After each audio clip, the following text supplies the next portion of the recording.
My name is Amy Gill, your pharmacist that cares. So today, obviously, I've got a different background, right, guys? So you don't see my Christmas tree because we are enjoying winter break and a little bit of skiing. Although today it's snowing too much, the wind is blowing here. So unfortunately, no skiing today, but that's okay. I get to come and talk to you guys, and we're just going to enjoy being cozy indoors. So the holidays are quickly approaching, right? They are just a couple days away. I hope you guys are all ready. And I'm sure a lot of you are like, oh my gosh, there is just not enough time left. I'm not going to get it all done. And I talk about this all the time.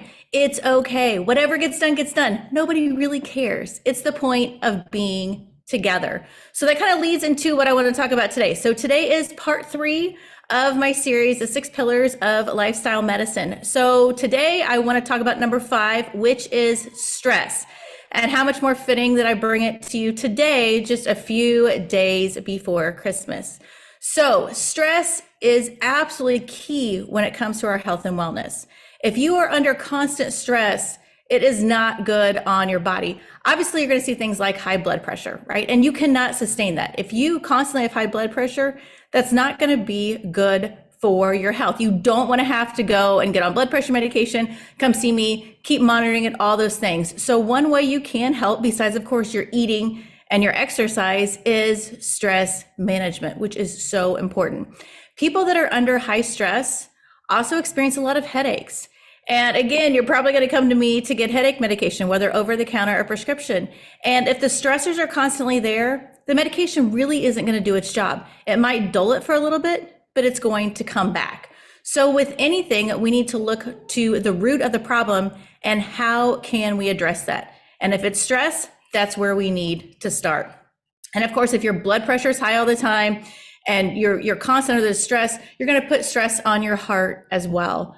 Those things are hard to reverse. So you really need to take time to realize what is important, and are these stressors really something that I can try to fix? Something that really you don't have to worry about, because it's so easy to get caught up in all those little things. I do it too. You know, you want to make everything perfect. I am still working on Christmas cards. So if you haven't got yours yet, it's because it's still sitting here and I'm addressing it in between skiing. But you know what? It's okay. If it doesn't show up till the 26th or 27th, it's okay. Those things are so minor. It's so easy to get caught up in those things, but don't sweat the small stuff. I know that's kind of like a cliche people say, but it is true. It's not that important. Your health is much more important. So if you are under constant stress, are you going to think about eating healthy and exercising? Absolutely not. You are going to do the quickest thing possible for food, whether it's a drive-through, opening up that candy bar versus washing a piece of fruit. So then that's going to lead to obesity, diabetes, all those other things, just because you are under so much stress and you're not taking the time for yourself. And if you are under that constant stress, you're eating poorly and you're just always like that, what's going to happen? A lot of GI issues are going to happen as well. Your ulcers can form. All those things can happen. And if we don't work on the GI and work on the gut, what's going to happen if we don't have a healthy gut? We're going to have a poor immune system, because this all connects together. This is not just one thing you can isolate. This whole system works together. And it is so important that we truly focus on the entire body, not just one aspect of it. So if all these things are happening, you're under this stress. What happens when you're under a lot of stress when you go to bed? Can you sleep? No, your mind is racing. You're just lying there, your eyes are open, and you're thinking, I need to get up. I have a whole bunch to do. It happens to me too. It happens to all of us. But if it is a constant thing, that is not good. Everything in moderation, right? We all have those stressful days or stressful evenings. And yes, there are those times that we might it's easier just to get back up and do the job. But don't make this a habit, because we talked about sleep earlier and how sleep fits into a healthy lifestyle and a healthy immune system as well. So all these things go together. And then your mental health as well. Depression, anxiety, all these things can come from too much stress. So I know this, you're thinking, wow, this time of year, she's seriously talking about this, but I am, because it's not important. It is important to enjoy the moment. I put something out there for people to put a picture in there from something that made them happy over the year. And I probably had one, such a fun comment. It was one that really made me smile. Was somebody said, I was really in the moment And I can't say I took a lot of pictures. And that's okay too, because they actually just enjoyed it. And that is important. Sometimes I think we get caught up in taking those perfect pictures and doing those things, and we don't actually enjoy the moment. So I really want to stress this to you that during this next week, seriously, just take time to enjoy. Everything will get done. Everything that needs to get done will get done, but just enjoy your family time and try to be in the moment and relax. So the last thing I want to talk about, which again fits into all of this, so this is number 6, is going to be the importance of socialization when it comes to your health and wellness.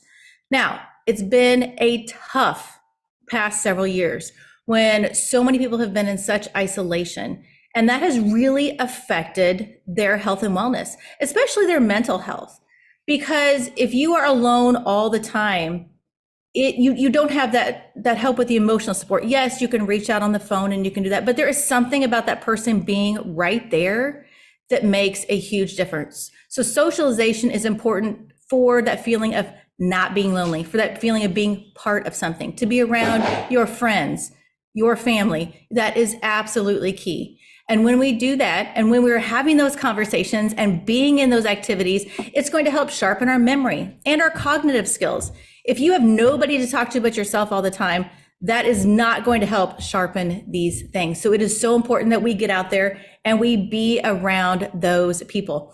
It's going to increase your sense of happiness and well-being, as long as you choose the right people to be around. Obviously, you don't want to choose around people that have negative thoughts, because that's not going to help you either.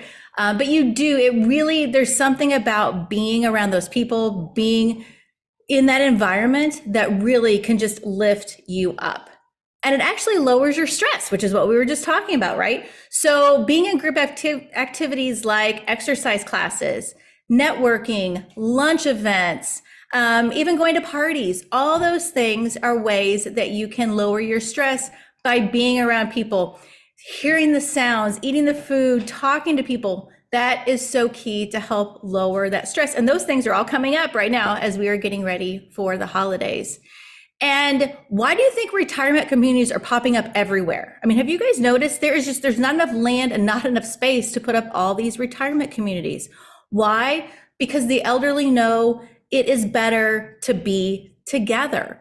Because once they lose a spouse and they're all alone, that really has an effect on them, especially on their mental health and well-being, which goes into their overall health and wellness, correct? So if they can be part of those retirement groups where they get out and they have lunch together and dinner together and play bingo and do yoga exercises and all these things that they do together, you guys, that truly does help them live longer and happier. So that's why you see these things popping up everywhere.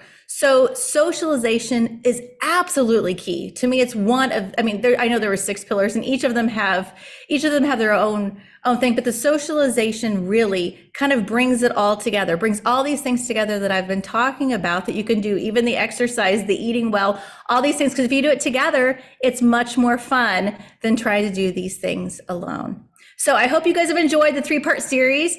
As I said, next week, you are going to be in a huge treat for a special guest, and we are going to kind of wrap up all these things, bring them all back around in full circle. So in case you guys missed part 1 and part 2, definitely go back and watch those, but you will not want to miss next week.